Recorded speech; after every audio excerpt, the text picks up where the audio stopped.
Ela era mulher, 17 anos, agora aparece dizendo receber visões de Deus. Por que os adventistas defendem o papel profético de Ellen White?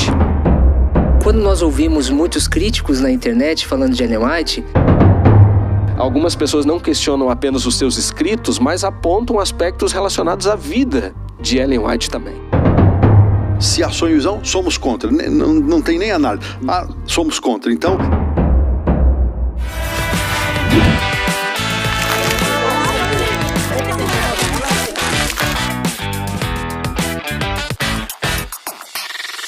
Estamos começando a nova temporada da Semana do Espírito de Profecia, um momento muito importante que tem acontecido nos últimos 3 anos na América do Sul e que tem oportunizado o aprofundamento de alguns temas muito importantes relacionados ao dom profético.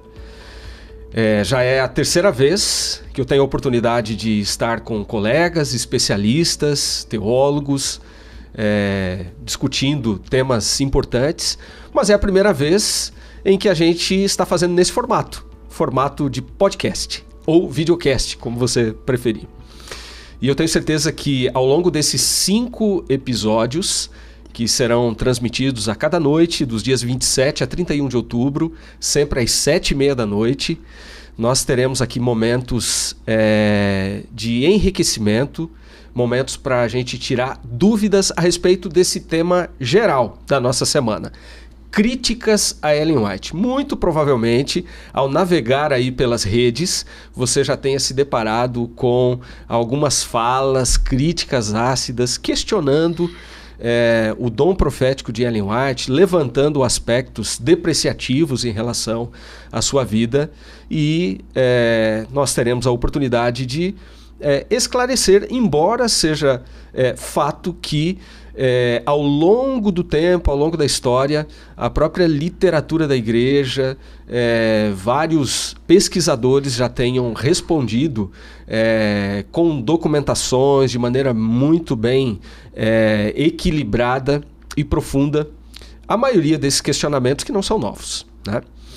Muito bem, eu tenho o privilégio de estar aqui ao lado também do pastor André Oliveira, que é quem coordena, dentro da gerência editorial aqui na Casa Publicadora Brasileira, uma área muito importante que lida diretamente com os livros de Ellen White, não é, pastor André? Por favor, conta um pouquinho para o nosso público aqui a importância do seu trabalho. Olá, pastor Tonetti, tudo bem? Tudo bem. Nós estamos aqui na Casa Publicadora tendo o privilégio de trabalhar com o texto de Ellen White, né? São mais de 100.000 páginas e uma parte de toda essa riqueza, né, que ela deixou, nós trabalhamos aqui com tradução, com edição, né? Recentemente foi atualizada a coleção com 63 livros, então é um privilégio estarmos aqui para falar desse assunto tão especial e importante, né? Excelente. Ao longo desses 5 episódios, nós teremos a oportunidade de oferecer aqui descontos promocionais, inclusive, para que você que está em casa tenha a possibilidade de adquirir estes materiais, não só a coleção, a nova coleção com 63 volumes, mas também livros como este aqui, que é uma obra que está... Deixa eu mostrar melhor aqui para o pessoal. Esse será o livro que vai embasar a nossa conversa nessa semana. Ellen White e seus críticos. Então fica até o final aí para você ter acesso também a esses códigos promocionais. Também queria aproveitar para lembrar, pastor André, os canais pelos quais a gente vai fazer essa transmissão. Talvez alguns estejam assistindo pelo canal CPB Editora, mas eu recordo aqui que a gente também fará essa transmissão pelo canal Adventistas Brasil. Então você pode compartilhar ambos os links aí com os seus contatos, com a sua rede de contatos. E, por favor, não esquece de dar o seu joinha, além de compartilhar esse conteúdo. Se você também não é inscrito ainda nos nossos canais, por favor, dê esse apoio para a gente, porque ao fazer isso você vai receber outros materiais, não só esse conteúdo, mas muita informação relevante que tem sido produzida para alimentar a igreja, o povo de Deus. Muito bem. Eu gostaria de apresentar aqui os nossos convidados especiais, que nos dão a honra de estrearmos aqui o tema dessa nova temporada, e um desses convidados especiais é o pastor Jonatas Leal. Muito bem-vindo, pastor Jonatas. Você é o coordenador dessa área tão importante em nível sul-americano, né? Para 8 países. Por favor, fala um pouco a respeito do seu trabalho também aqui e desta semana especial. Olá, tudo bem? É realmente uma alegria muito grande estar com vocês nessa ocasião para a gente discutir esses temas, né, que são tão importantes. Como você falou, né, eu sou o diretor de Espírito de Profecia da Divisão Sul-Americana. Estou seguindo o trabalho feito por outros grandes homens de Deus que me precederam. Bom. E, além disso, também coordeno, né, a formação teológica na Divisão Sul-Americana através da reitoria dos 8 seminários que nós temos aqui, 4 no Brasil e 4 no nosso mundo hispano, né?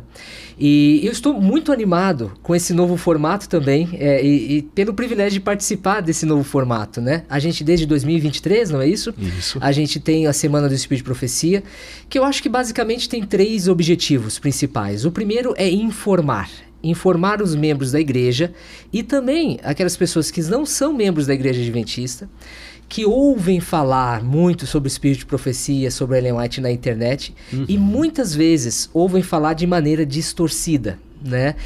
Quando nós estamos estudando um tema, nós precisamos sempre estar atentos a separar o que é mito e o que é fato, né? E infelizmente há mais mitos sobre Ellen White no mundo da web, né, no mundo da mídia social, do que fatos. Então eu acho que essa semana vai ser uma bênção, porque nós vamos aqui discutir fatos, o que realmente, né, o que realmente representa Ellen White para a Igreja Adventista. Isso é importante não só para os membros da igreja, mas também para aqueles que não são membros da igreja, né? O segundo objetivo, eu acho que seria motivar os membros da igreja a ler os escritos de Ellen White. Nós temos os escritos amplamente disponíveis hoje, mas muitas pessoas não leem, não conhecem. E para nós que temos o privilégio de ler, a gente é ricamente abençoado, né? E finalmente, eu acho que um terceiro objetivo seria mostrar também a relevância contemporânea de Ellen White. Ela escreveu realmente, vivendo na maior parte da sua vida no século XIX, mas os conselhos dela, as orientações, elas são tão relevantes como foram naquele tempo, também são hoje. Perfeito. Excelente. Nós temos também a oportunidade de receber aqui hoje o pastor Hélio Carnassali. Pastor, seja muito bem-vindo. O senhor também teve, como já foi mencionado aqui pelo pastor Jonatas, já teve o privilégio de liderar a área de Espírito de Profecia na Divisão Sul-Americana por, deixe-me ver aqui se eu anotei corretamente, 6 anos. Isso. De 2015 até 2021. Além de ter trabalhado aqui, servido na Casa Publicadora por 9 anos na área administrativa. Muito bem-vindo, pastor. Muito obrigado pelo convite e pela oportunidade de estarmos juntos para conversarmos sobre um tema que é uma das paixões da minha vida, a compreensão do dom profético, dessa manifestação moderna do dom profético e a sua aplicabilidade hoje para nós, a sua relevância para nós. Então, para mim é um privilégio poder participar ao lado de vocês, especialmente o pastor Jonatas, que hoje é o nosso líder para essa área na divisão e colocou tão bem os 3 principais propósitos da nossa vinda aqui. Eu estou bastante animado para participar com vocês aqui. Excelente, alegria nossa de poder receber vocês. Bom, gente, vamos lá para a primeira questão que nós vamos, como propôs o título aqui da nossa série, que nós queremos desmistificar, né? A gente vai colocar na tela aqui para você ver.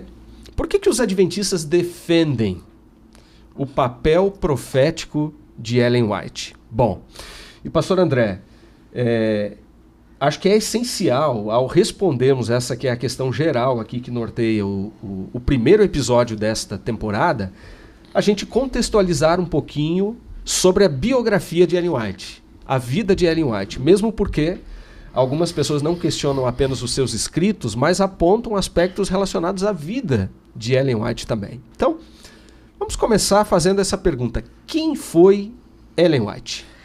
Eu acho que é um excelente ponto de partida, né? Especialmente porque quando nós ouvimos muitos críticos na internet falando de Ellen White, eles falam como se estivessem revelando segredos, né? Que antes ninguém sabia. Mas, na verdade, a vida de Ellen White é um livro aberto. Não há nenhum segredo sobre a vida dela. E, de fato, até hoje, ninguém conseguiu, ou ninguém teve o sucesso de desafiar os fatos principais da vida dela, né? Os fatos da biografia que nós conhecemos através de testemunhas oculares e através dos diários dela mesmo e do que ela escreveu sobre si mesma. Então, Ellen White, ela tem uma vida que é um livro realmente aberto. De fato, Ellen White foi uma mulher de dons espirituais extraordinários, né? Ela teve um papel importantíssimo para a igreja e podemos dizer até um impacto revolucionário da vida de milhões de pessoas, porque ela é a autora mulher mais traduzida na história da literatura. Durante a sua vida, ela escreveu 5.000 artigos e 40 livros. Então, das páginas das suas cartas e dos seus livros, nós temos aí em torno um total, né, de 50.000 páginas de manuscritos. Uau. Que hoje geram aí em torno de 100 livros. Então, a influência dela, né, é algo realmente extraordinário. Aliás, ela já foi considerada, numa pesquisa nos Estados Unidos, como uma das 100 principais personalidades norte-americanas de toda a história, né? É verdade. E ela escreveu sobre uma gama muito grande de temas, né? Educação, publicações, família, nutrição, saúde. Família. É impressionante, né? E ela teve um começo simples e até certo ponto difícil, né? Muito bem. A história de Ellen White, ela é fascinante porque se nós conseguirmos olhar para a história dela com olhos naturais, nós vamos encontrar uma pessoa, um ser humano. Não vamos encontrar outra espécie. É um ser humano que nasce numa família. Ela com a sua irmã gêmea, elas são a 7ª e a 8ª filhas, né, desta família, de 8 filhos de Robert e Eunice Harmon, que eram membros de uma igreja cristã, igreja metodista, e que em algum momento foram atraídos pela mensagem da breve volta de Jesus. Ellen, morando na sua cidade, em Portland, no estado do Maine, 2 vezes teve a oportunidade de ouvir as pregações de Miller. E em 1842, 1843, ela e a sua família tiveram essa oportunidade na igreja da rua Chestnut, lá em Portland. E após a segunda passagem de Miller, com cerca aí de 13 para 14 anos, ela aceitou a Cristo como Salvador e foi batizada na Casco Bay, na Baía de Casco, ali na sua cidade. E pouco depois, com seu pai, sua mãe e mais 3 de seus irmãos, eles foram removidos da igreja metodista por aceitarem a mensagem do Advento. Então, se nós juntarmos esse fator, essa exclusão dela da igreja metodista, com os fatores, que talvez um dos mais comentados, que é o acidente que ela sofreu aos 9 anos de idade, levando uma pedrada, então nós vamos ver que ela foi uma pessoa, uma menina, uma adolescente que se acostumou a viver uma vida de sofrimento e de exclusão, alguém que ninguém daria nada por ela, que as perspectivas sobre ela eram sombrias, ninguém podia imaginar que ela pudesse fazer qualquer coisa útil, que ela pudesse se casar. Aos 12 anos ela não conseguiu mais frequentar a escola, depois das tentativas da pedrada até os 12 anos, depois ela foi desaconselhada a continuar frequentando a escola. Então, esse início da vida dela, que a coloca nesse ano de 1843, sendo removida da igreja metodista com o seu passado recente, nos dá uma mostra de como ela encontrou nas questões espirituais, na questão religiosa, o equilíbrio para a sua vida. Que ela estava fadada ao fracasso e à miséria, mas ela encontra na comunhão com Deus, na comunhão com Jesus, uma restauração e um equilíbrio para a sua vida. Interessante, ela recebe essa missão de Deus de ser a mensageira do Senhor muito cedo, né? Muito cedo, porque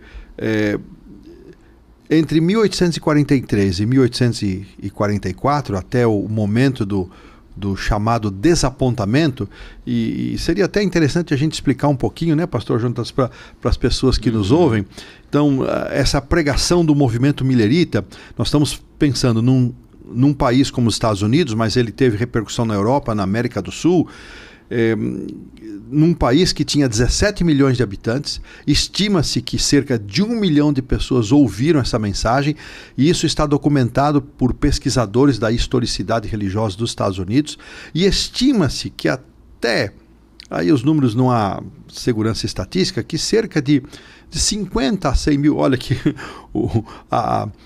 é larga, né, o espaço aí, mas é o que tem, né? Cerca de 50 a 100 mil pessoas esperaram a volta de Jesus, marcada por esse movimento millerita, para 22 de outubro de 1844. Esse movimento tem lindas histórias, mas não vamos entrar nele, só para explicar o chamado desapontamento, que também é um fato histórico reconhecido na literatura que pesquisa a religião nos Estados Unidos. Isso. Perfeito. E ela comenta, né, que esse ano de 1843 a 1844 foi o ano mais feliz da vida dela, porque um dos tons principais, né, da vida de Ellen White foi esse desejo, mesmo depois do grande desapontamento, esse desejo de ver Jesus voltar, né? E esse foi o ano que eles aguardavam Jesus naquela ocasião, né?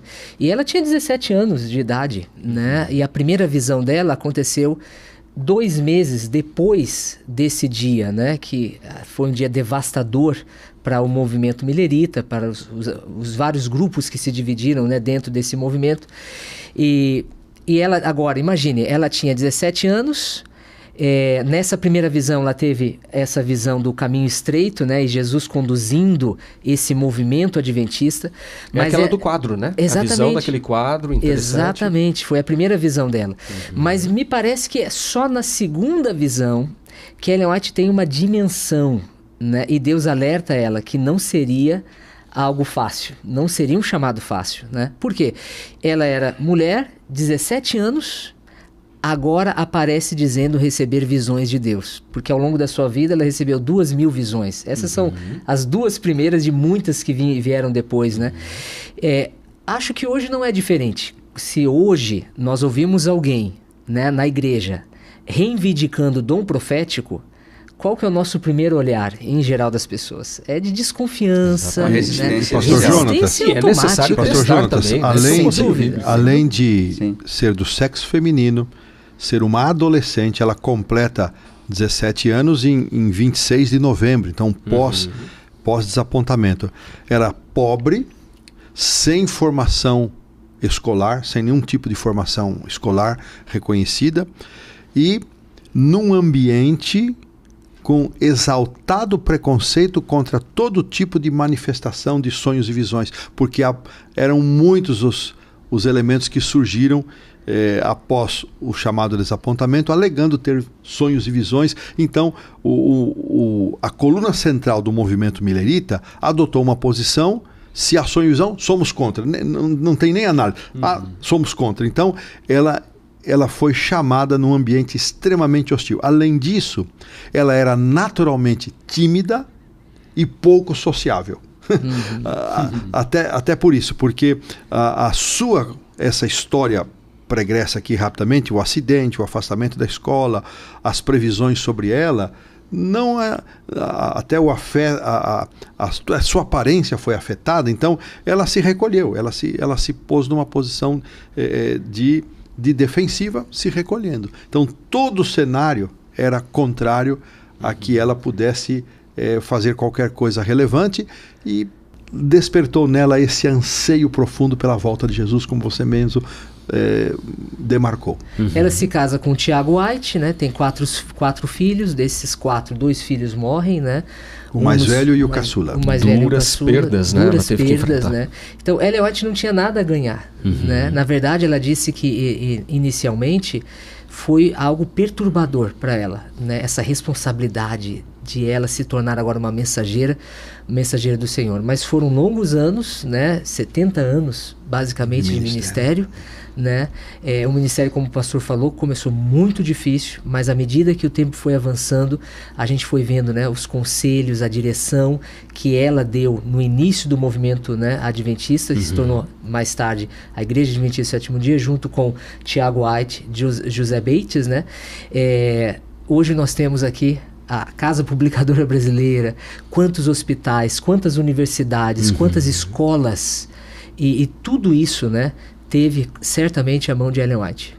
Então, eu creio que com esse conhecimento, essas informações, né, a gente passa a entender que muitas pessoas que criticam, talvez criticam por falta de conhecimento, né? Então, é muito importante essa nossa conversa aqui para ajudar muitas pessoas sinceras que às vezes estão seguindo aí lendas, né, teorias da conspiração, e então vão ter aí essa resposta para ajudá-las, né, em relação ao que Ellen White representa e ao que ela escreveu, né, Tonete? Perfeito. Eu creio que cabe a gente demarcar um pouquinho a questão do casamento dela, porque eles eram muito pobres,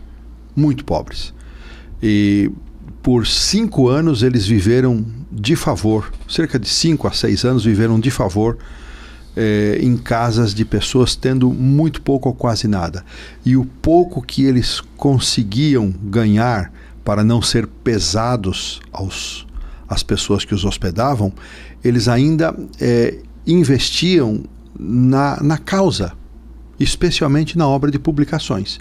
Em 1848, durante um período conhecido como o período das conferências sabáticas, que foram 23 reuniões que aconteciam em fins de semana em casas de pessoas que, de alguma forma, estavam conectadas pela mensagem aceita até 22 de outubro de 1844, eles se reuniam para estudar, para entender o que aconteceu e para alinhar a compreensão bíblica. Numa dessas reuniões, em Dorchester, Massachusetts, Deus mostrou a ela a necessidade deles começarem a publicar. Agora, eles não tinham nada, eram muito pobres, ninguém possuía nada. E esta primeira visão institucional que ela recebe, de iniciar a obra de publicações, é a primeira área da igreja que seria depois, na década seguinte, organizada. Isso me leva a uma convicção muito profunda de que esta igreja, a Igreja Adventista do Sétimo Dia, ainda nessa fase adventistas, sabatistas, conhecidos assim, nasceu num berço forrado de papel e tinta. Interessante. Então nós estamos hoje numa casa editora, e a gente vai, daqui a pouco, o pastor Jonas vai precisar sentir o cheiro do papel e da tinta mais tarde um pouquinho, né? Então nós estamos numa casa editora fruto dessa compreensão. Então, toda a estrutura organizacional da Igreja Adventista foi revelada diretamente a Ellen White, diferente das questões doutrinárias que a gente vai ver num outro momento. Mas esse começo de humildade, de simplicidade e até de escassez de recursos também contribuiu para o fortalecimento da dependência de Deus. Quando a gente pega a segunda visão, que é em janeiro de 1845, que Deus faz o chamado e ela tenta, a exemplo de Moisés e outros personagens da Bíblia, recuar, por fim ela se rende e ela faz um pedido a Deus: Senhor, que eu seja livre da exaltação própria. Isso me emociona, porque de tudo, quando ela entendeu que não tinha escapatória, quer dizer, ela podia negar, mas que seria difícil, ela enfrentaria oposição, ela seria magoada, ela seria fonte de preconceitos, alvo de preconceitos. Por fim, quando ela se rende, ela faz um pedido a Deus: que eu não me exalte. Olha que exemplo para nós, de humildade. Então, essa é Ellen White, essa é a menina Ellen, que depois se torna a senhora Ellen White, que demonstrou um senso de dependência de Deus muito forte, que é para nós um exemplo e uma fonte de referência. Excelente. Eu quero até aproveitar, pastor Hélio, para compartilhar com o pessoal que está nos assistindo 2 podcasts, para quem é fã aí de podcast. Nós gravamos há um tempo uma série a respeito da vida, da biografia e do mundo de Ellen White, que pode dar informações interessantes para quem tem curiosidade de se aprofundar a respeito da vida da pioneira, né? Então a gente vai colocar o link ali depois. Foram 2 podcasts que nós produzimos pela Revista Adventista e eu creio que serão úteis aí dentro do contexto que nós trabalharemos aqui ao longo dessa semana. Eu acho que cabe mais um pouquinho a gente falar um pouco mais da vida dela. Ela Perfeito, foi casada com o Tiago White praticamente o mesmo tempo que ela ficou viúva. Então, 35 anos. E Tiago White foi muito mais do que o marido da profetisa, mas o foco hoje é Ellen White. Ele teve um papel muito importante no cenário da Igreja Adventista. E então, casada com Tiago White, que por 3 vezes foi presidente da Associação Geral dos Adventistas.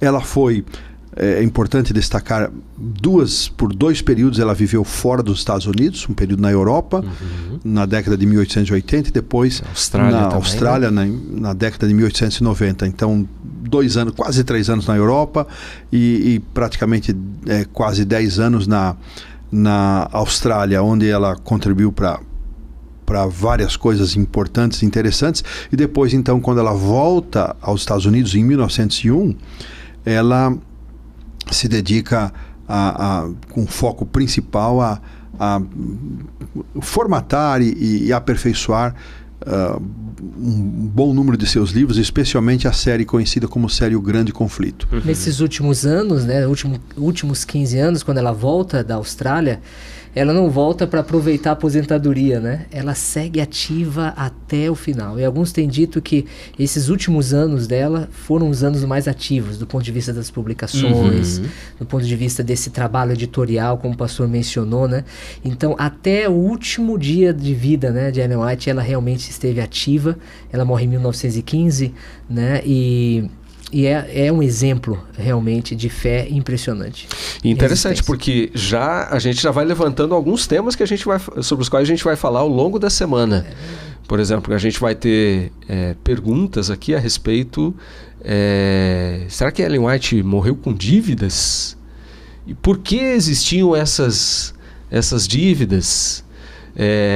E aí a gente vai ter a oportunidade de uma vez que ela esclarecer tantas vezes para se afastar das exatamente, dívidas, né? Que foi justamente, claro, a gente vai falar mais sobre isso, mas num momento de intensa produção literária nos últimos anos da vida de Ellen White. E um aspecto também que demarca muito, o pastor Jonas mencionou os 2 filhos que ela perdeu. Ela perde o primeiro filho, ela tinha 30 anos, o segundo 33 anos, o menino de 3 meses, depois o filho de 16 anos, perde o marido com 35 anos de casamento. Que já havia tido derrames uma anteriormente. Sequência de derrames, então foi... E esse é um outro episódio, né? Ela enfrentou um dilema dentro do casamento dela com a mudança de personalidade de Tiago White. Então, foi realmente um grande desafio para ela lidar com essa enfermidade de Tiago White, como deveria se conduzir como esposa, como companheira, né? Sem que isso também afetasse a sua personalidade, a sua individualidade e o seu ministério. Então esse é um assunto à parte. E ela, no final, ela sofre uma queda em casa. Então veja que a condição dela de mensageira, de profetisa, não lhe deu vantagens do ponto de vista de privilégios. Deu o privilégio da responsabilidade. E ela, então, sofre uma queda maior, né? Uma carga maior. Ela sofre essa queda, a fratura do fêmur, e isso em fevereiro de 1915, ela praticamente ali, pouco antes disso, ela já havia encerrado o seu trabalho, né? Pouco tempo antes, então ela vai quase até o final, e ela enfrenta esse desafio pessoal também, né? Então, o ministério dela, a atuação dela como mensageira e profetisa, não a isentou de enfrentar os grandes dramas que qualquer pessoa enfrenta. Excelente. Nós vamos fazer aqui uma rápida pausa nessa conversa. Tá muito, muito agradável. E eu tenho uma pergunta aqui para fazer, viu? Aliás, vocês vão perceber que as perguntas mais difíceis ficaram para o pastor André fazer, né? Mas vamos fazer essa rápida pausa para a gente passar uma informação importante para você. E aí a gente já volta com o nosso bate-papo aqui.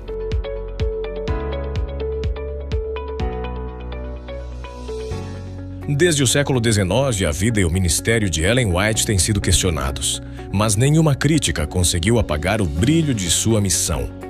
Em Ellen White, seus críticos, Francis Nichol responde com mais de 500 páginas de argumentos sólidos e bem fundamentados às principais acusações contra a mensageira de Deus. Em tempos de dúvidas e boatos, busque respostas com honestidade, fé e razão. Não fique na dúvida. Leia o livro Ellen White e seus críticos, de Francis Nichol. Acesse agora mesmo cpb.com.br e garanta o seu com frete grátis para todo o Brasil.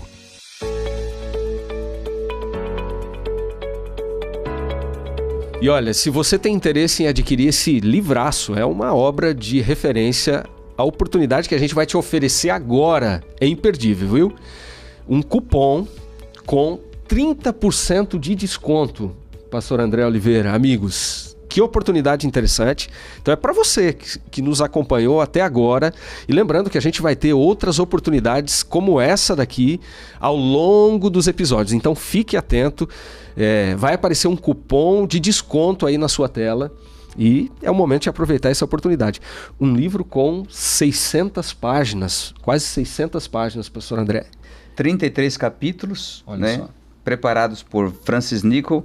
Outros teólogos colaboraram, médicos, especialistas, editores, para responder de maneira bem fundamentada muitas críticas que foram feitas ao longo do tempo. Né? É um direito de resposta, vamos dizer assim, né? Exatamente. Muito bem fundamentado. Então fica aí essa oportunidade.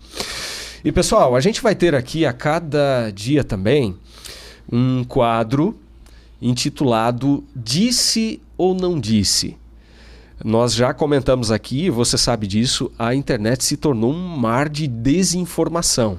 E há muita coisa pipocando por aí que é atribuída muitas vezes a Ellen White e que, na verdade, não foi ela quem fez tais afirmações. Então a gente vai trazer esse que é um exercício aqui, com declarações a cada episódio para a gente fazer essa avaliação. Será que foi ela que disse isso ou não? Ou será que ela disse, mas isso tem sido mal interpretado? Então, a primeira declaração que nós vamos colocar aí na sua tela é uma que tem que ver lá com a Guerra Civil Americana, no período de 1861 a 1865. Vamos lá, vamos ver se foi Ellen White que disse isso aqui. Abre aspas aí para ela. A Inglaterra está estudando se é melhor tirar proveito da presente condição do país, guerreando contra ele. Examina a questão e sonda outras nações. Teme que, se ela iniciar uma guerra no exterior, se enfraqueceria e outras nações poderiam tirar proveito da situação. Outros países estão fazendo preparativos silenciosos, mas diligentes, para a luta armada e esperando que a Inglaterra combata os Estados Unidos para então terem a oportunidade de vingar-se da exploração e injustiças de que foram vítimas no passado. E ela segue dizendo, uma parte dos países sujeitos à rainha está esperando por uma chance favorável para quebrar seu jugo. Mas, se a Inglaterra pensar que isso valerá a pena, não vacilará um momento para aumentar as chances de exercer o poder e humilhar nosso país. Quando a Inglaterra declarar guerra, todas as nações terão interesses próprios a atender. Haverá guerra e confusão generalizadas. Será que foi Ellen White que fez tal afirmação? Bom, o fato é que a Inglaterra não entrou na Guerra Civil Americana e muitos usam essa declaração aqui para dizer, olha, Ellen White é uma profetisa falsa porque ela fez profecias que não se cumpriram. E aí, amigos? Ela disse, mas as pessoas distorcem, né, o que ela disse. Né? Então esse é o caso. É uma afirmação condicionalidade, dela. Né? Sim. Então é importante esse exercício, lembrar pessoal. Que a verdadeira profecia que ela fez foi a própria Guerra Civil sobre Americana. A Guerra Civil. Quando ninguém estava falando sobre isso. Quando ninguém nos Estados Unidos falava sobre isso. Nem os confederados e nem os dissidentes falavam acerca desse assunto. Então, no dia 12 de janeiro de 1861, numa pequena igreja da cidade de Parkville, no estado do Michigan, num sábado à tarde, Deus mostrou a ela a Guerra Civil Americana. Olha só. E ao ela narrar esse episódio, John Norton Loughborough, que estava presente, posteriormente voltou a essa igreja e confirma isso, que duas das pessoas só meneavam, balançavam a cabeça, dizendo, não é possível, não é possível. E ela disse, pessoas que estão aqui presentes hoje serão afetadas. E justamente aquelas duas pessoas que não aceitaram o testemunho dela, não acreditaram, perderam filhos nessa guerra. Então, essa é considerada uma das grandes profecias que Ellen White fez, a existência da Guerra Civil Americana. E eles distorcem justamente tirando o brilho da grande profecia. Exatamente, cria uma nuvem, uma cortina de poeira, às vezes impedindo que as pessoas cheguem quando a até menção informação dela está precisa. Totalmente, claramente na condicional. Exatamente. Se, quando ali que tem esse caráter de se, né? Muito bom. Inclusive ela menciona várias vezes mensagens de exortação à nação como um todo, né? Mostrando os riscos, né, e as preocupações com essa guerra, né? Inclusive essa questão ali da abolição da escravatura, né? Que não era o primeiro objetivo do governo ao iniciar a guerra, né? Era a questão de manter o país unido, né? Mas a questão principal para Ellen White era justamente aproveitar a oportunidade para justamente acabar com a escravidão, né? Então, o livro Ellen White e seus críticos, no capítulo 9, traz 10 acusações nesse contexto da Guerra Civil e as 10 respostas ali muito bem esclarecidas, né? E mesmo em relação a esse ponto da Inglaterra, existem fontes históricas que dizem que houve movimentação. Havia uma preocupação, evidentemente, da Inglaterra por conta de toda a dimensão que esse conflito tomou nos Estados Unidos, né? Interessante. Uma pergunta aqui, Tonete, importante aqui para a nossa discussão, eu direciono aqui ao pastor Jonatas. Os escritos de Ellen White têm a mesma autoridade da Bíblia? Um ponto muito importante que a gente deveria lembrar, se você quer descobrir a verdade sobre Ellen White ou sobre mitos e fatos acerca do ministério dela, não busque a informação no Google ou no YouTube, né? Mas busque a informação nos escritos oficiais da igreja, né? Porque, infelizmente, né, há muitos críticos que, ou por falta de informação, ou por má intenção mesmo, né, acabam distorcendo os fatos. E essa é uma pergunta que nos nossos documentos oficiais já está respondida de maneira muito clara. No livro Nisto Cremos, que resume, né, as 28 crenças fundamentais da Igreja Adventista, na crença número 18, que lida com o dom de profecia, nós lemos: os escritos de Ellen White não constituem um substituto para a Bíblia. Não podem ser colocados no mesmo nível. As escrituras sagradas ocupam posição única, pois são o único padrão pelo qual os seus escritos ou quaisquer outros devem ser julgados e a qual devem ser subordinados. Então, essa é a posição da igreja. E, por incrível que pareça, isso pode até soar novo para alguns membros da igreja. Mas é algo tão claro e importante. Em nenhum momento a igreja adventista coloca os escritos de Ellen White na mesma posição da Bíblia, como se fosse uma continuidade da Bíblia, né?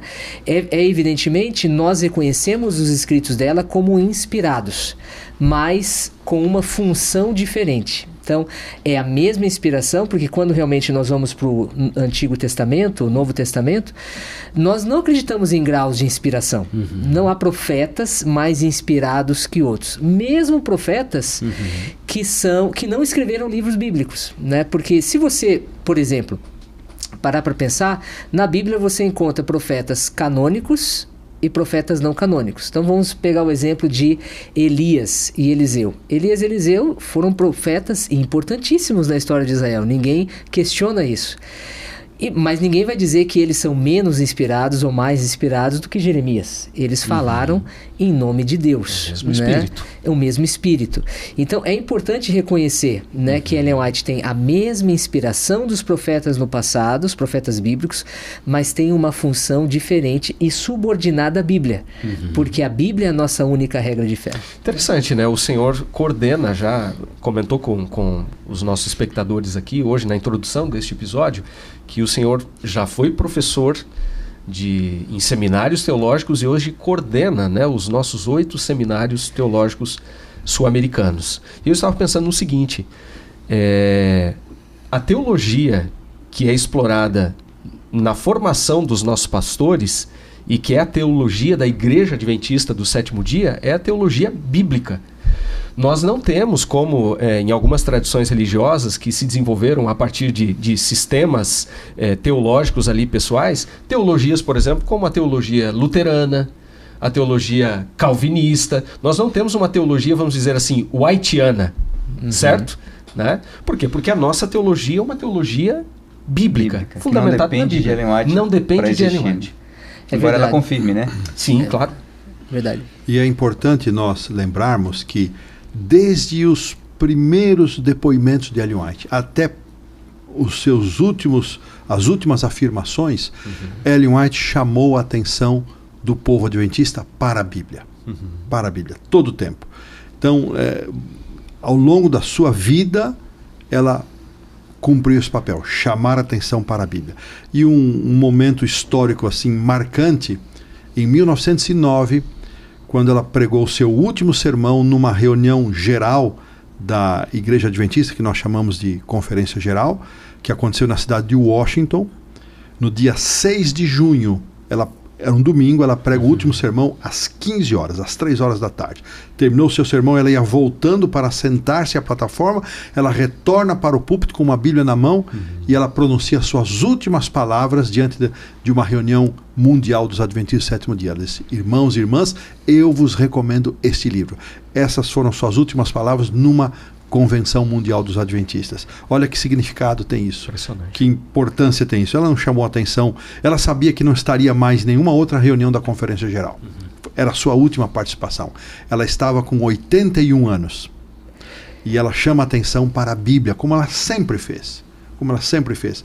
A Bíblia é a nossa única norma de fé e prática. Não existe uma outra norma. Nenhuma doutrina dos Adventistas do Sétimo Dia foi constituída tendo como base visões dadas a Ellen White.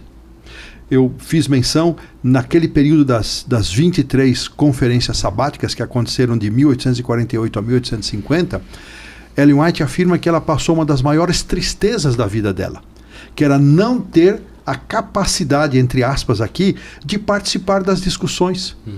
Então Deus bloqueou a sua compreensão para que quando Deus a tomasse em visão para dar confirmação ou indicar algum ponto ainda não estudado, então isto fosse aceito como proveniente de Deus, porque ela não conseguia participar das discussões. Interessantíssimo. Então, durante 2 anos e meio, quase 3 anos, ela tem seu raciocínio bloqueado. Pensa que sacrifício fazer papel de boba, de tonta, porque eu estou numa reunião, não consigo dar um palpite, não consigo dar uma contribuição, mas Deus reservou para que quando eles esgotassem todas as possibilidades, quando já não havia mais humanamente a possibilidade deles avançarem, Deus se manifestava para confirmar ou para apontar passagens que eles ainda não haviam se lembrado e incluído no seu estudo.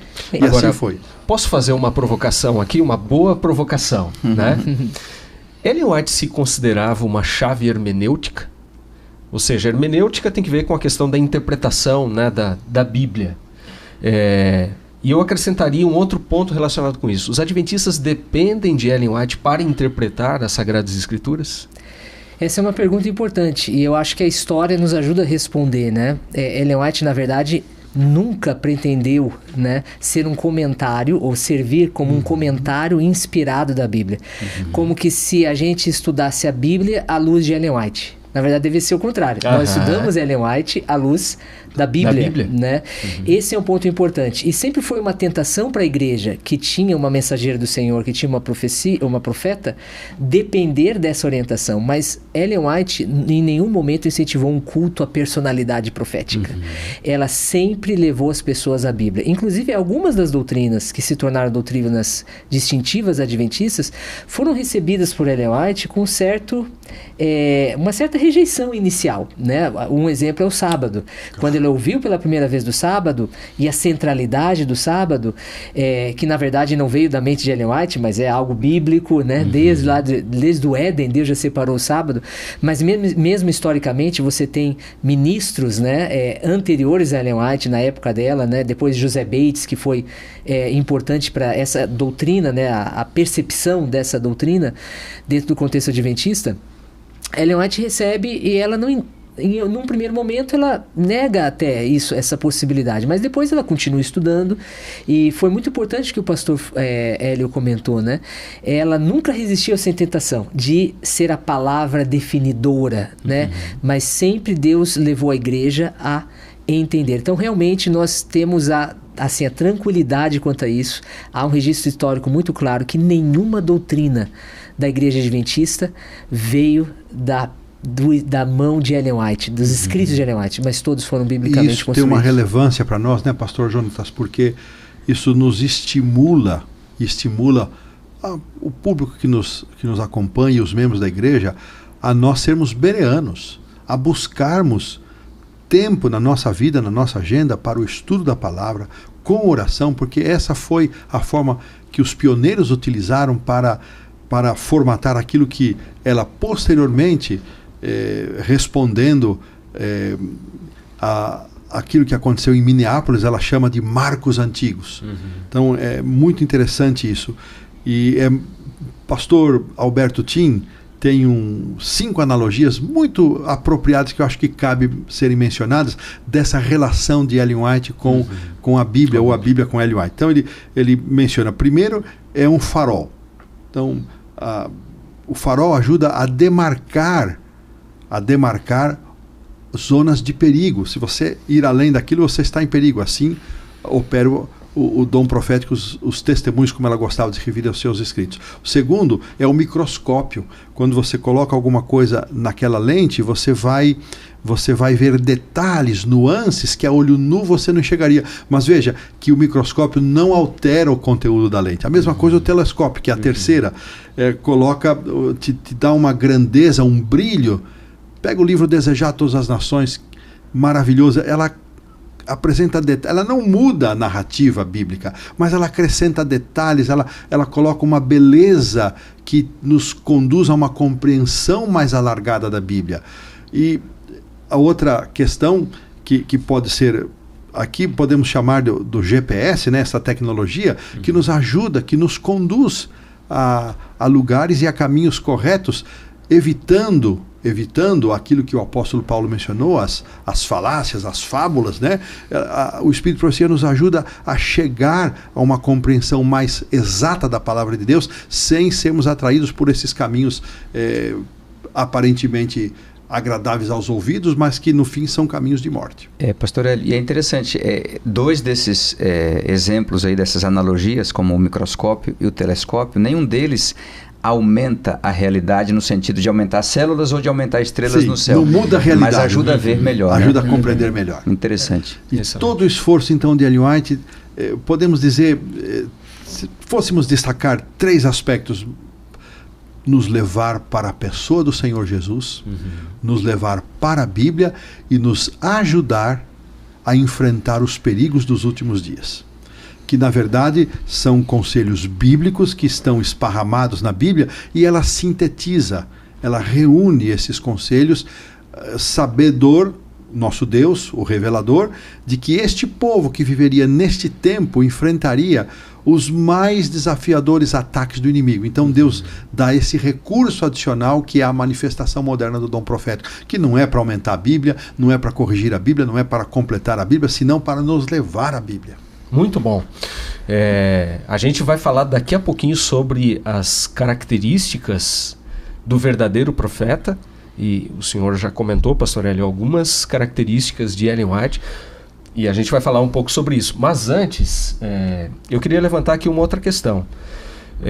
Nós sabemos que Ellen White evitou a palavra profetiza, atribuindo esse termo para si. Ela preferia ser chamada de mensageira do Senhor. Então a pergunta que eu queria colocar aqui: por que os adventistas entendem, enxergam, reconhecem o dom profético de Ellen White? Eu acho que, em primeiro lugar, é porque a manifestação do dom profético no tempo do fim, na igreja remanescente, na igreja que está no final dos tempos, né, pregando o evangelho eterno, foi profetizado, né? Lá em Apocalipse capítulo 12, verso 17, eu queria ler aqui com vocês. Nós lemos assim, nessa grande visão, né, que abre essa nova sessão no livro de Apocalipse, João descreve, né, no capítulo 12, verso 17, o seguinte: o dragão ficou irado contra a mulher. Quem é o dragão? A gente sabe que é Satanás. O próprio capítulo 12 identifica ele como a antiga serpente, né? Então Satanás ficou irado contra a mulher. Mas o que é a mulher? A igreja, né? Também esse é um símbolo muito comum, tanto no Antigo quanto no Novo Testamento, para a igreja. Então, o dragão, Satanás, ficou irado contra a igreja e foi travar guerra contra o restante da descendência dela, né? Ou remanescente, como nós costumamos chamar, da igreja. Os que guardam os mandamentos de Deus e têm o testemunho de Jesus. Então, esse remanescente da mulher, eles têm duas características. Eles têm o testemunho de Jesus, eles guardam os mandamentos de Deus e têm o testemunho de Jesus. O livro de Apocalipse, ele nos ajuda a entender o que é o testemunho de Jesus. Capítulo né? 19, verso 10, né? 10, onde nós lemos: prostrei-me, aqui João está falando, né? Aqui relatando a sua experiência. Prostrei-me diante de seus pés para adorá-lo. O anjo, porém, me disse: não faça isso. Sou um servo de Deus, assim como são você e os seus irmãos que guardam o testemunho de Jesus. Adorem a Deus, pois o testemunho de Jesus é o espírito de profecias. Então, evidentemente, João não tinha aqui a clareza de profetizar por nome Ellen White, mas ele está profetizando, sim, a presença do dom de profecia na igreja remanescente, né? Então, essa é a primeira razão, né? A Bíblia nos diz que esse dom se manifestaria no tempo do fim. Um segundo ponto que eu acho que a gente poderia acrescentar aqui é a continuidade do dom de profecia. Né? Porque essa é uma coisa que causa muita dúvida. Alguns podem pensar... Ainda podem existir, né? Ainda, profetas hoje, o último profeta no Novo não Testamento, foi, né? Exatamente, o último profeta não foi João. Já não temos, né? a revelação completa, a Bíblia, por que haveria necessidade de mais profetas? Para que mais profetas, né? Eu mencionaria algumas razões e só vou mencionar alguns textos bíblicos aqui para a nossa audiência poder conferir em casa. Em 1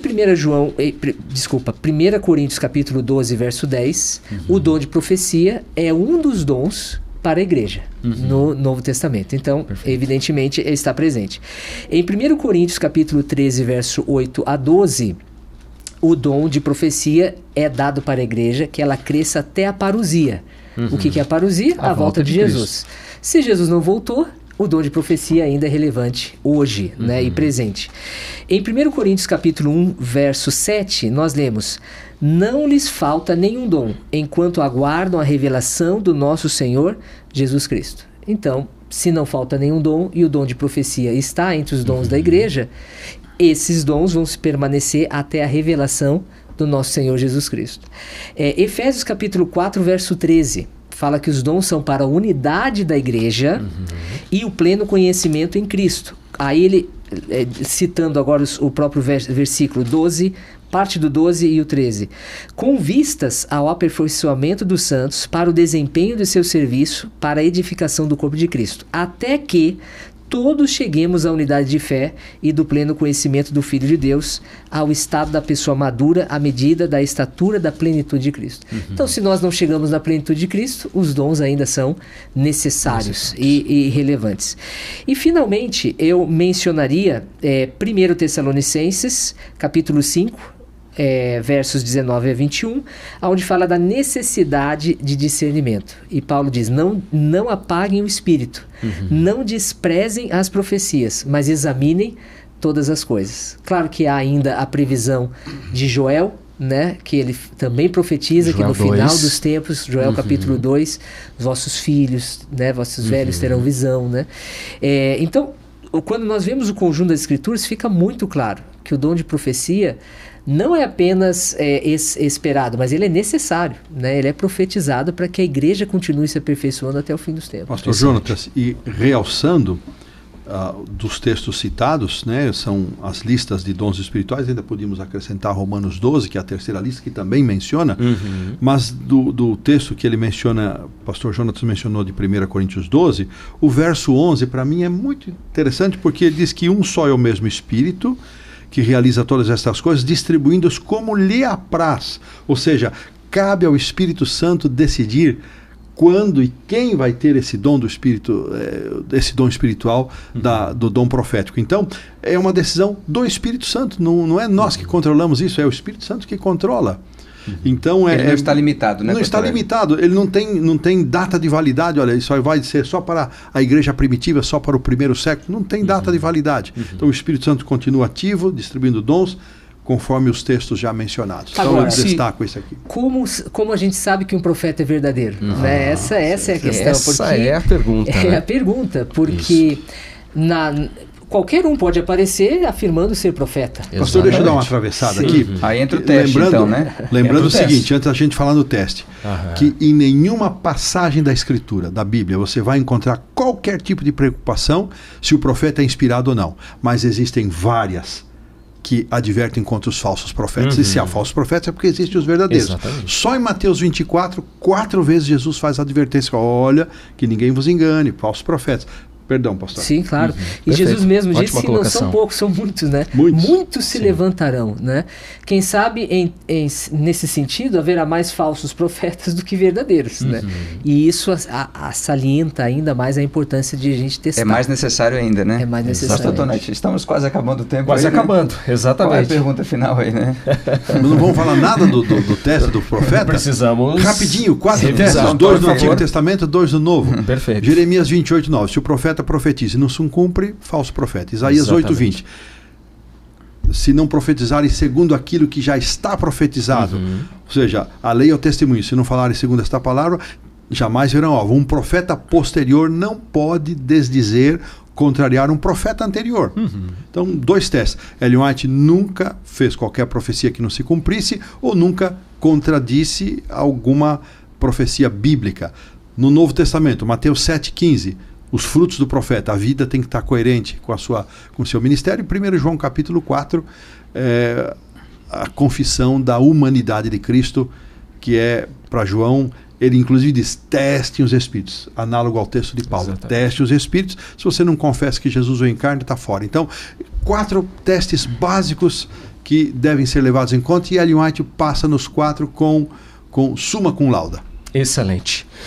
Muito bem, nosso tempo se esgotou, infelizmente, amigos, neste primeiro episódio aqui, que eu acho que já deu um pequeno vislumbre aqui do que nós teremos ao longo dessa temporada, que é um conteúdo para a gente assistir e poder compartilhar também com amigos, adventistas, não adventistas, é um conteúdo de interesse geral.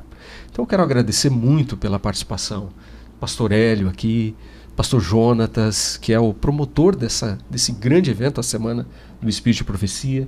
Pastor André Oliveira, que tem trabalhado diretamente, como nós dissemos, com os livros de Ellen White, o patrimônio, né, literário de Ellen White aqui na Casa Publicadora Brasileira.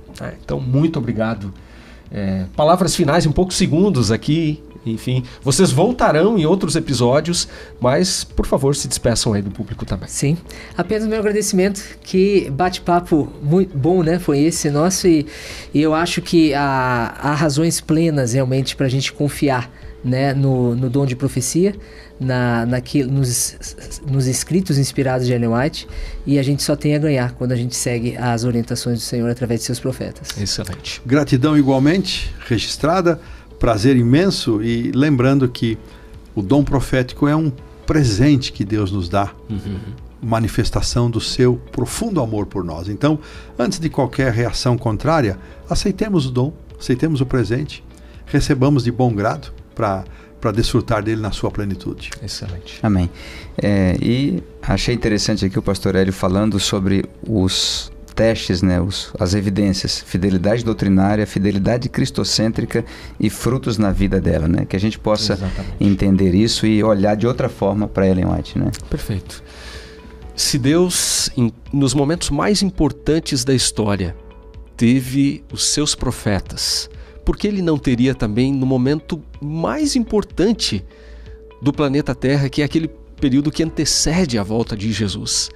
A vida e a mensagem de Ellen White atesta que ela foi a pessoa escolhida por Deus para ser a sua mensageira nos últimos dias da história deste planeta.